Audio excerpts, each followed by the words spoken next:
जय हिंद दोस्तों। I hope you all are well और आपकी प्रिपरेशन अच्छी चल रही होगी। मैं आशीष भंडारी स्वागत करता हूँ आप ही के चैनल कृष्णा फाउंडेशन के अंदर एक बार फिर। तो हम पढ़ रहे थे मैक्रो इकोनॉमिक्स के अंदर भी हमने पढ़ रहे थे नेशनल इनकम। हमने वस्तुओं के बारे में समझा था, इकोनॉमिक्स क्या होती है उसके सामने उसके बारे में समझा था। अगर आपने मेरी पिछली वीडियोज़ नहीं देखी है तो आप जाके एक बार देख सकते हो। ठीक है, प्लेलिस्ट बना दी गई है। ठीक है, तो अगर चैनल पर ले हैं तो चैनल को लाइक शेयर सब्सक्राइब जरूर कीजिए अपने दोस्तों के साथ। ठीक है, और अगर आप चाहते हैं कि इस कोर्स का पूरा कोर्स एक्सेस करना, प्राप्त करना, तो आपको क्या करना पड़ेगा। This is the process. सामने आपको स्क्रीन शॉट, एक स्क्रीन पे क्या कहते हैं, क्यूआर कोड दिख रहा होगा। मेरा नंबर है 9278032677। इसके थ्रू भी आप पेमेंट कर सकते हो। ठीक है, 9278032677, या इसको सीधा स्कैन करके भी आप पेमेंट कर सकते हो। आपको करना क्या होगा, ठीक है, आपको स्कैन करके आपको सिर्फ इस पर 201 रुपये, ओनली 201, ठीक है, 201 रुपये की पेमेंट करनी है। जैसे ही आप पेमेंट करते हो आपको पेमेंट को इसी नंबर पे 9278032677 पर आपको भेजना है मुझे। ठीक है, जैसे ही आप भेज दोगे, ठीक है, आपका स्क्रीनशॉट पेमेंट हिस्ट्री का आपको एक ग्रुप में प्रोवाइड कर दिया जाएगा। ग्रुप में प्रोवाइड होने के बाद अब आपको क्या क्या फैसिलिटीज़ मिलने वाली है वो देख लीजिए। सुविधाएं क्या क्या होंगी आपकी। पीडीएफ प्लस में नोट्स मिलेंगे आपको। ठीक है, कॉम्प्रिहेंसिव प्रिपरेशन, मतलब कि हमने जो पढ़ाया है उससे बाहर कुछ भी नहीं आने वाला पेपर में, वो काफ़ी रहेगा आपके लिए। ठीक है, माइंड मैप, जैसे ही चैप्टर खत्म होगा आपको माइंड मैप के रूप में पूरा का पूरा चैप्टर याद करा दिया जाएगा। ठीक है, रिकॉर्डेड लेक्चर, सारे के सारे लेक्चर रिकॉर्डेड रहते हैं, कभी कभार हम लाइव भी आते हैं। वन टाइम पेमेंट, जितनी भी आपको ये पेमेंट करनी है 201 रुपये की, आपको सिर्फ एक बार करनी है जब तक आपका पूरा का पूरा कोर्स कंप्लीट नहीं हो जाता। पर्सनल गाइडेंस के साथ आपको मेरा पूरा का पूरा कोर्स फ्री, इतनी सारी जो फैसिलिटीज़ है वो मिलना शुरू हो जाएगी। ठीक है, आपको हमसे भी पढ़ना चाहिए। एजुकेशन क्वालिफिकेशन हमने, मेरा नाम आशीष भंडारी, ग्रेजुएशन कर रखी है दिल्ली यूनिवर्सिटी से, पीजी कर रहा हूँ मैं अलीगढ़ मुस्लिम यूनिवर्सिटी से। ठीक है, मास्टर्स इन हिस्ट्री। ठीक है, 5 ईयर एक्सपीरियंसेस है मुझे किस चीज़ का, टीचिंग लाइन का। ठीक है, तो चलिए स्टार्ट करते हैं अपनी वीडियो। स्क्रीन पे आपको दिख रहा होगा। ठीक है, तो स्टार्ट करते हैं। ठीक है, हमारा कुल लास्ट क्लास में हमारा कैपिटल गुड्स रह गया था। ठीक है, पूंजीगत वस्तुओं के बारे में हम पढ़ेंगे। ठीक है, पर उसके अंदर उसके बाद में आगे जाके हम इसके बीच में अंतर भी करेंगे। ठीक है,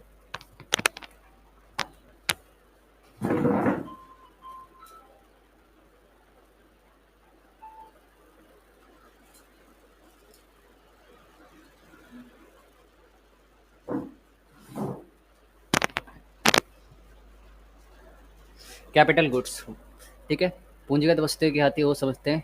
ठीक है, मैंने आपको कुछ कुछ देर पहले वस्तुओं के बारे में बताया था। वस्तु जो होती है दो प्रकार की होती है, एक होती है मध्यवर्ती वस्तुएं और दूसरी कौन सी होती है आपकी, अ, अंतिम वस्तु। अंतिम वस्तु दो प्रकार की होती है, पूंजीगत वस्तु और उपभोक्ता वस्तुएं। सारी वस्तु के बारे में हमने पढ़ लिया था, अब आपका रह गया था पूंजीगत वस्तुएं। ठीक है, तो कैपिटल गुड्स के बारे में दे रहा है, two types of goods in the economy. First is final goods, another one is intermediate goods. ठीक है, and you can subdivide the final goods into the two parts, capital goods as well as the consumptions good.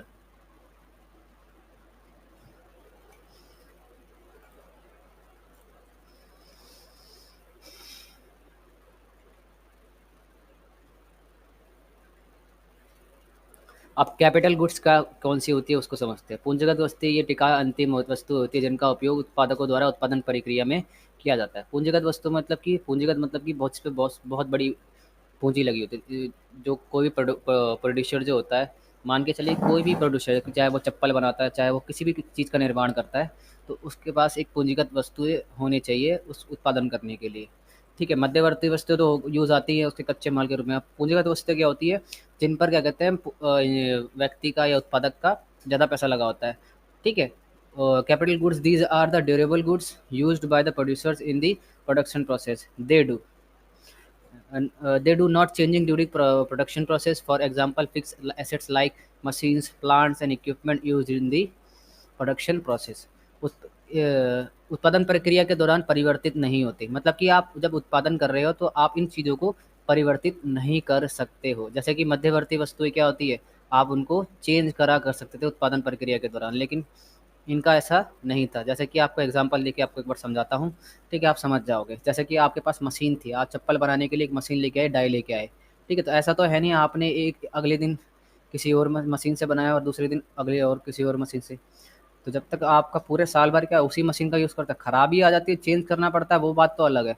लेकिन ऐसा तो नहीं है आप उसको बार-बार चेंज कर रहे हो, नहीं ना, ठीक है? जैसे समझ में आ गया?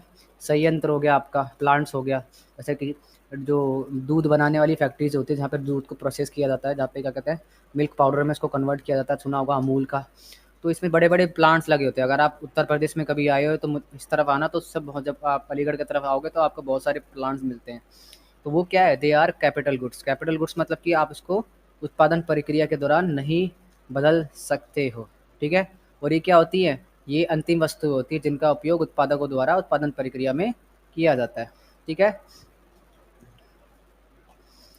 और एग्जांपल के थ्रू आप समझने की बात करते हैं। देखो, जिस तरीके से देखो, दो आपके पास उत्पादन के लिए दो तरह की वस्तु चाहिए होती है। एक होती है मध्यवर्ती वस्तु है, और होता है पूंजीगत वस्तु। मध्यवर्ती वस्तु तो कच्चे माल के रूप में यूज़ होगी, जैसे कि क्या कहते हैं, उत्पादक ने क्या कहते हैं, उस प्लांट को चलाने के लिए उसको एनर्जी चाहिए, ठीक है? एनर्जी चाहिए, नहीं चाहिए, एनर्जी चाहिए।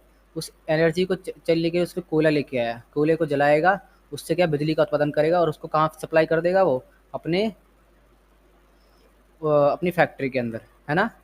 चाहे वो किसी का चप्पल बनाता है, चाहे दूध प्रोसेस करता है, किसी पे निर्माण करता है, तो वो मध्यवर्ती वस्तु हो गया, ठीक है?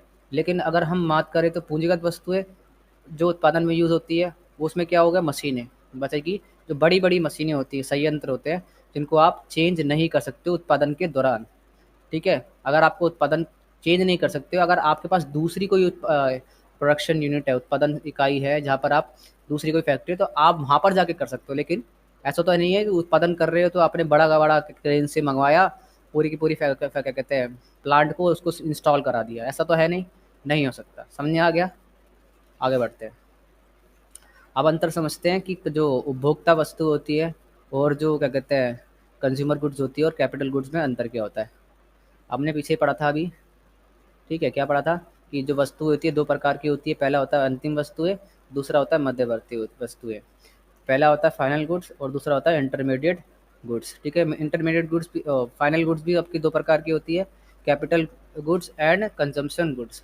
अंतिम वस्तु दो प्रकार की होती है, पूंजीगत वस्तु और उपभोग वस्तु। उपभोग वस्तु पढ़ लिया था, मध्यवर्ती वस्तु पढ़ लिया था, आज हमने पूंजीगत वस्तु पढ़ लिया। अब दोनों में देखते हैं अंतर क्या है,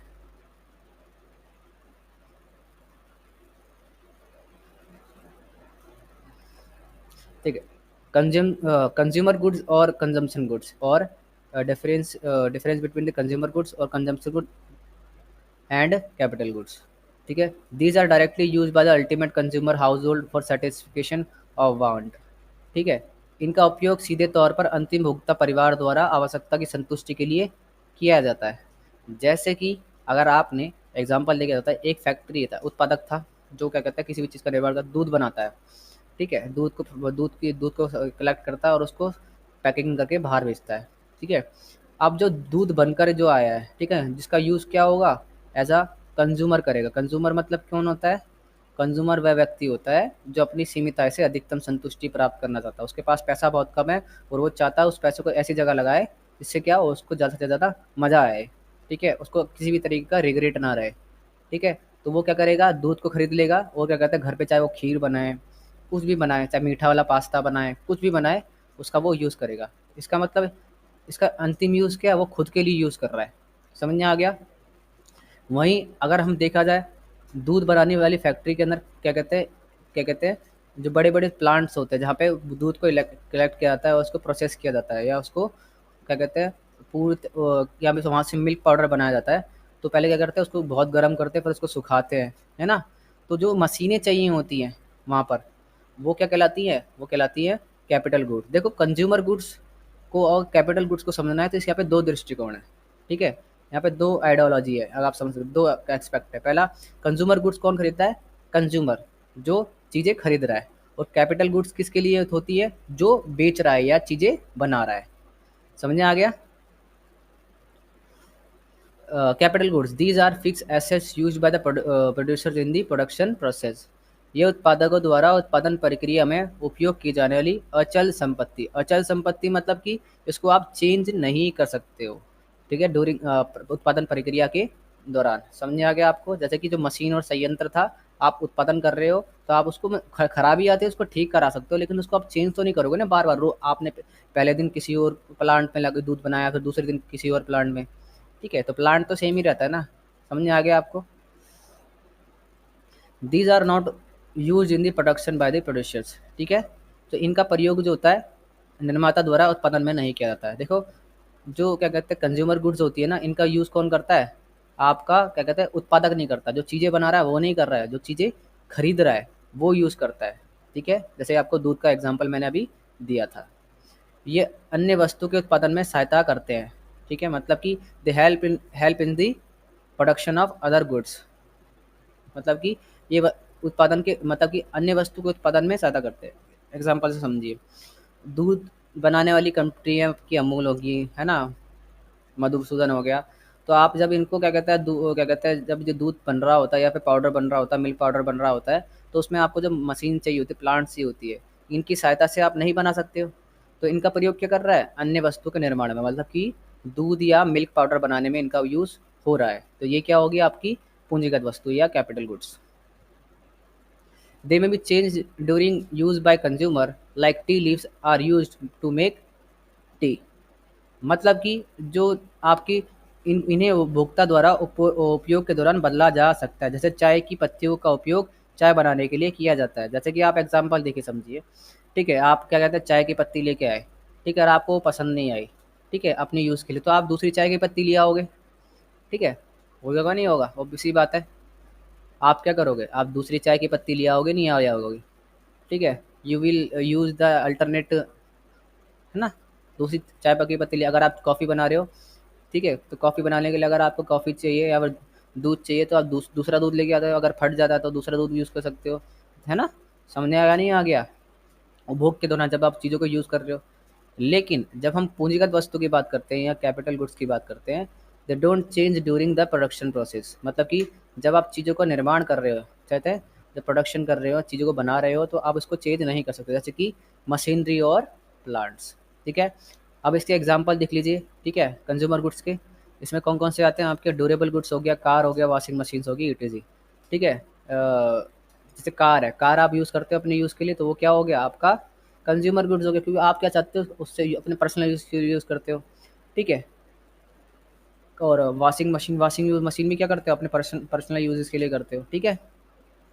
machines machines plants and equipment use in the production process. समझे आ गया आपको? कैपिटल गुड्स एंड, देखो कोई भी वस्तु कंजम्पशन गुड्स हो गया, कैपिटल गुड्स होगी, उसके यूज़ के ऊपर होता है, वो किस यूज़ के लिए की जा रही है। जैसे कि अगर आपको एग्जांपल देके समझाता हूँ, आप कंफ्यूज मत होइएगा। अगर मान के चलिए कोई क्या कहता है कोई उत्पादक है, प्रोड्यूसर है, ठीक है, तो वो क्या करता है अपने एम्प्लॉयज़ को ले जाने और जाने के लिए क्या करता है, जो उसके यहाँ पे काम करते हैं उनके लिए कार खरीदता है। वो कार अपने यूज़ के लिए नहीं खरीद रहा है, ठीक, अगर वो क्या कहते हैं प्रोडक्शन में यूज़ कर रहा है, मतलब कि लोग वहाँ पर आएंगे तो वहाँ पे क्या करेंगे, वो काम कर पाएंगे और दूध बन पाएगा या मिल्क पाउडर बन पाएगा। तो अगर वो वही कार अगर वो क्या कहता है प्रोडक्शन प्रोसेस में यूज़ कर रहा है, तो क्या होगा होगा ये, तो वो क्या कौन सी वस्तु कहलाएंगे? आपकी कैपिटल गुड्स। अगर वही इंसान जो उत्पादक था एक उपभोक्ता भी है, ऑब्वियस सी बात है, ऐसी तो बात नहीं है उसी चीज़ें बना रहा है, चीज़ें खरीदता नहीं होगा, तो उसके पास कुछ कारें ऐसी भी होगी जो अपने पर्सनल यूजेस के लिए करता होगा, अपने मतलब कि अपने खुद के यूज़ के लिए करता होगा, ठीक है, तो वो कार क्या कहलाएगी? आपकी कंज्यूमर गुड्स, ठीक है। देखो ऐसा नहीं है कि कार, देखो कार सिर्फ कंज्यूमर गुड्स हो गया, कैपिटल गुड्स दोनों हो सकती है, ठीक है, लेकिन इनका यूज़ किस मकसद के लिए किया जाता है? अगर वो पर्सनल यूजेस के लिए उपभोग के लिए यूज़ कर रहा है तो कंज्यूमर गुड्स, अगर उसको प्रोडक्शन के अंदर यूज़ कर रहा है तो वो क्या कहलाएगा? आपका capital goods.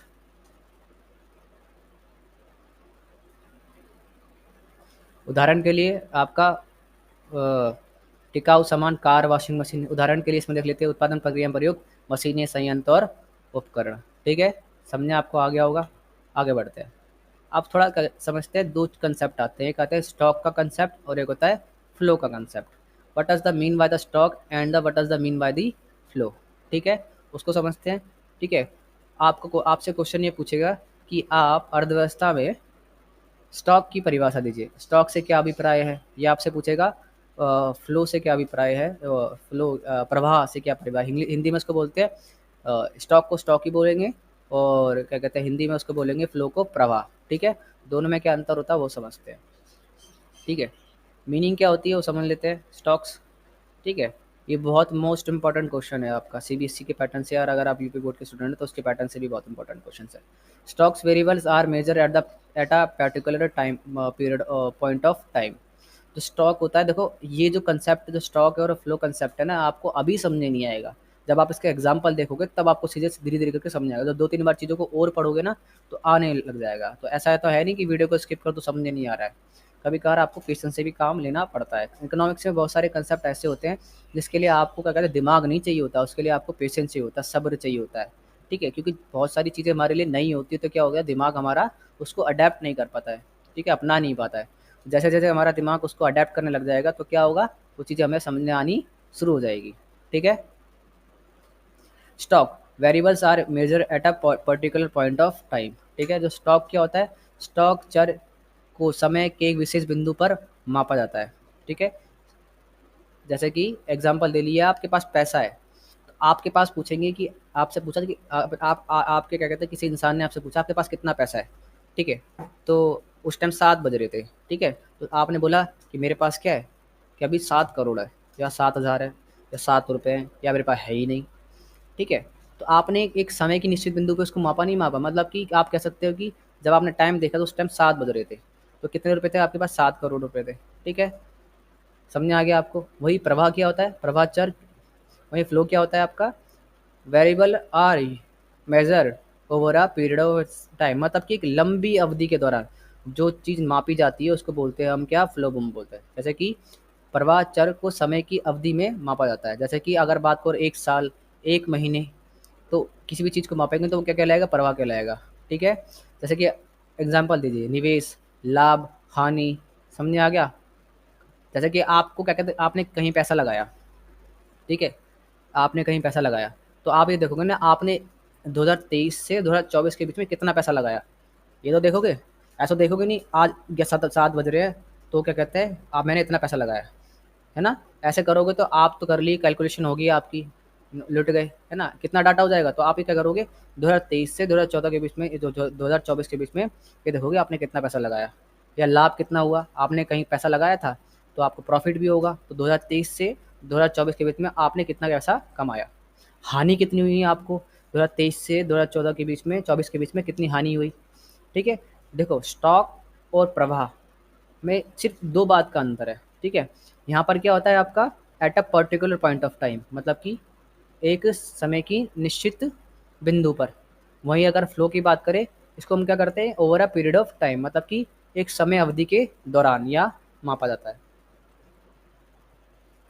Stock has no time dimension. जो स्टॉक जो होता है इसकी कोई समय आयाम नहीं होता है। ठीक है, जैसे मान के चलिए आपके पास क्या कहते हैं, आपके पास पैसा था, कितना पैसा था, 7 करोड़ था। तो ऐसी बात तो है नहीं कि 7 करोड़ रुपए आपके पास 7 बजे थे तो 7 करोड़ रहेंगे। आप बता, आपके पास प्रॉफिट हो गया, आपने क्या कहते हैं कहीं से पैसा आया, आपने सो जमा कर लिया। ठीक है, वहीं अगर प्रवाह को देखा जाए तो फ्लो को देखा जाता है, flow has time dimension like per hour, per day, per month and per year. प्रवाह में समय आयाम होता है, जैसे कि प्रति घंटा, प्रतिदिन, प्रति माह, प्रति वर्ष। जैसे कि आप निवेश देखोगे तो आप देखोगे कि आपने प्रतिदिन कितना निवेश करा है, कहीं किसी कंपनी कितना पैसा लगाया, या फिर आप जब आप बैलेंस शीट बनाओगे या उसका रिकॉर्ड रखोगे तो आप क्या देखोगे, आपने 1 महीने में कितना पैसा लगाया। ठीक है, वो देखोगे, या फिर अपने पूरे साल में कितना पैसा लगाया, आपको कितना लाभ हुआ या फिर कितनी हानि हुई। समझ आ गया। अवधारणा, संकल्पना, स्टॉक एक स्थिर अवधारणा है। स्थिर अवधारणा समझते हो कि मतलब कि concept, stock is a static concept, मतलब कि आप देखोगे कि मतलब मान के चलिएगा कि जो आपके पास पैसा है, मान के चलिए आपके पास 7 करोड़ रुपये रखा हुआ है। ठीक है, अगर आपके पास पैसा आया तो ठीक है, नहीं आया तो उतना ही रहेगा। ठीक है, वहीं अगर अगर हम देखें तो flow is a dynamic concept.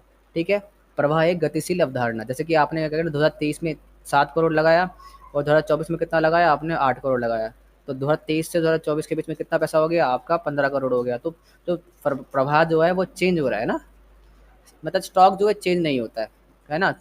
ठीक है, चेंज तो होगा लेकिन उस टाइम चेंज नहीं, एकदम से चेंज नहीं होगा। देखो आप किसी भी चीज़ को चेंज करने के लिए आपको समय चाहिए होता है, और स्टॉक में क्या नहीं होता, समय तो नहीं होता इंसान के पास। जैसे कि धन है, अगर आपके पास है 7 बज रहे हैं, ठीक है ना, तो उस टाइम आप 7:01 पर इसका मतलब तो है नहीं कि आप क्या कहते हैं उसको 80 करोड़ बना लो, ऐसा तो है नहीं। ठीक है, टाइम लगता है ना हर चीज़ में। इसके एग्जाम्पल देख लीजिए आप। ठीक है, इसका वेल्थ, बैलेंस शीट्स, ईटीसी। ठीक है, अब फ्लो का आपका देख लीजिए, investment, profit loss and account, GDP, GPD. ठीक है, निवेश, लाभ और हानि खाता। ठीक है, तो आप समझते हैं आपका कंसेप्ट ऑफ इन्वेस्टमेंट। ठीक है, आई होप आपको ये चीज़ें समझ नहीं आ रही होगी। थोड़ा आप पेशेंस रखिए। देखो, जब आप एक दो बार वीडियोस को देख लोगे, ठीक है, और इसको नोट्स बना लोगे, ठीक है, आप अगर आपके पास कोई रेफरेंस बुक है और आप उसको देख सकते हो, तो क्या कर सकते हो आप उसको, आप आराम से उसमें जब एग्जाम्पल पढ़ोगे तो आपको चीज़ें समझ आएगी। दोस्तों से डिस्कस करोगे तो क्या होगा, आपको चीज़ें समझ आना शुरू हो जाएगी। तो आप दोस्तों से जब बात करो कि कोई कभी कभार कोई चीज़ें क्या होती है, हम जब डिस्कशन नहीं करते हैं तब तक वो चीज़ें समझ भी नहीं आती है। तो डिस्कशन करना बहुत ज़रूरी है किसी भी टॉपिक पे है। कंसेप्ट ऑफ इन्वेस्टमेंट, निवेश की अवधारणा। अब निवेश क्या होता है, उसके तो आपने बोला होगा कि आपने इतना पैसा लगाया, ठीक है। मान के चलिए कोई इंसान बोल रहा है कि मैंने अपनी कंपनी में इतना लाख लगाया एक साल के अंदर, या एक दो साल के अंदर इतना पैसा लगाया, तो उसी को इन्वेस्टमेंट बोलते हैं, निवेश बोलते हैं। ठीक है, अब ये होता क्या है उसको समझते हैं। अब मुझे बताइए कि इन्वेस्टमेंट कौन सी अवधारणा, स्टॉक अवधारणा है या फिर आपका फ्लो अवधारणा है। क्योंकि देखो, आपने एक साल के बीच में कितना पैसा लगाया, तो समय अवधि आ गई नहीं आ गई, तो ये क्या हो जाएगा आपका, प्रवाह या फ्लो।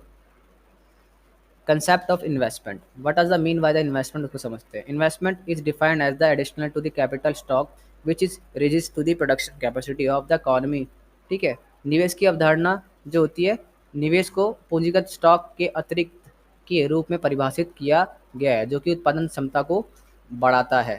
ठीक है, आप एग्जांपल करता हूँ, जैसे कि आपने क्या कहते हैं पहले साल आपने क्या कहते हैं 10 करोड़ रुपए लगाए, कितने लगाए, 10 करोड़ लगाए। ठीक है, और दूसरी दूसरी साल कितने लगाए आपने, क्या कहते हैं, आपने, आपके पास प्रॉफिट हुआ और आपने क्या कर दे, प्रॉफिट निकालने के बाद आपके पास कुछ पैसा बचा होगा। ठीक है, प्रॉफिट कब होता है, जितना आपने लगाया उतना तो कमा लिया और उससे ऊपर भी कमा लिया है ना।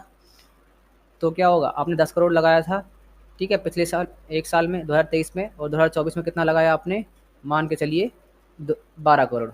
तो पहले 23 से 24 के बीच में कितने करोड़ का अंतर आया आपका, 2 करोड़ का। 10 और 12 में कितना अंतर होता है, 2 करोड़ का। ठीक है, समझ आ गया कि कितना उसमें चेंज कितना है। पहले साल आपने 10 करोड़ लगाया था और दूसरे साल 12 करोड़, तो कितने का चेंज आया, उसको बोलेंगे हम क्या, आपका इन्वेस्टमेंट। समझे, क्योंकि देखो इन्वेस्टमेंट करते क्यों है, अगर आपको क्या कहते हैं अपना प्रोडक्शन बनाना है, बढ़ाना है, तो आपको इन्वेस्टमेंट करना बहुत ज़रूरी है। ठीक है, जैसे कि अगर आपको एग्जांपल के थ्रू और मैं समझाऊं कि आपने क्या करा, कि आपने क्या कहते हैं एक साल 2023 में क्या कहते हैं कोई मशीन ली, आप दूध का काम कर रहे हो, क्या किसका काम कर रहे हो, दूध का काम कर रहे हो। ठीक है, तो आपने मशीन ली, ठीक है, दूध दूध को स्टोर करने में या मिल्क पाउडर बनाने के लिए, 10 करोड़ की मशीन आई। ठीक है, तो आपका काम बढ़ गया, आपको प्रॉफिट होने लग गया, तो आप क्या करोगे, 2024 में आपने 12 करोड़ रुपए की क्या कर दिया, आपने दूसरा प्लांट खरीद लिया, कहीं और खरीद लिया, मतलब कि दूसरा प्लांट खरीद लिया, आपके जो दूध की मांग थी बढ़ रही थी, और उसको पूरा करने के लिए आपने दूसरी यूनिट लगा दी, जहाँ पे दूध है ना, दूध बनता है या फिर मिल्क पाउडर बनता है। तो 10 करोड़ की थी, पहले पहले पहले साल 10 करोड़ का इन्वेस्टमेंट किया, दूसरे साल कितने का करा आपने, 12 करोड़ का। तो इसमें बीच में अंतर कितना आया आपका, 2 करोड़ का। ठीक है,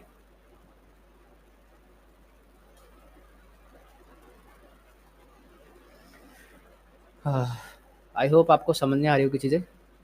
ठीक है, देखो मैंने आपको पहले ही बोला है कि चीज़ों को थोड़ा सब्र करके रखिए तो आपको समझ में आएंगी। ठीक है, अभी जो प्रकार होता है स्टॉक, या फिर सॉरी आपका जो निवेश जो होता है, इसका जो इन्वेस्टमेंट होता है, तो इसके दो टाइप्स होते हैं, इसके दो प्रकार होते हैं। एक होता है सकल पूंजी निर्माण और एक होता है शुद्ध पूंजी निर्माण। ठीक है, कंसेप्ट ऑफ इन्वेस्टमेंट में हमने देखा कि कंसेप्ट इन्वेस्टमेंट क्या होता है, निवेश क्या होता है। ठीक है, और इसके प्रकार क्या होता है, इसके दो प्रकार होते हैं, ग्रॉस कैपिटल फॉर्मेशन होता है, नेट कैपिटल फॉर्मेशन। ठीक है, चीज़ें समझने आ गई, आगे बढ़ते हैं। अब ग्रॉस कैपिटल फॉर्मेशन क्या होता है उसको समझते हैं। ठीक है, अ, सकल पूंजी निर्माण, ठीक है, किसी अर्थव्यवस्था में एक निश्चित अवधि में कुल पूंजी निर्माण को कहा जाता है सकल निवेश के रूप में, और मूल्यह्रास के लिए भत्ता देने से पहले। मूल्यह्रास क्या होता है आपको मैं समझा दूंगा। ठीक है, जैसे मान के चलिए capital formation, formation investment, the total capital formation is given a period in economy is termed as gross investment as before making allowances for depreciation. ठीक है, देखो आपने क्या करा, आपने मशीन ली थी दूध बनाने के लिए, मिल्क पाउडर बनाने के लिए 10 करोड़ रुपए की। ठीक है, 10 करोड़ की एक साल के अंदर 10 करोड़ की मशीन ली थी नहीं ली थी, तो वो आपका क्या होगा, वो आपका क्या कहलाएगा, आपका सकल पूंजी निर्माण या निवेश, या हम बोल सकते हैं ग्रॉस कैपिटल फॉर्मेशन या इन्वेस्टमेंट। ठीक है, समझ में आ गया। तो आज के लिए इतना ही काफ़ी है, और हम मिलेंगे अपनी नेक्स्ट वीडियो के अंदर। ठीक है, क्योंकि ज़्यादा चीज़ें पढ़ा दो ना, धीरे धीरे धीरे करके आराम आराम से पढ़ो। तो माइक्रो मैक्रो इकोनॉमिक्स है, थोड़ा इसमें कंसेप्चुअल थिंग्स ज़्यादा है, तो आराम आराम से पढ़ोगे तो क्या होगा, चीज़ें जल्दी समझ में आएगी, वैसे आपको समझने नहीं आएगी। ठीक है, जय हिंद, जय भारत।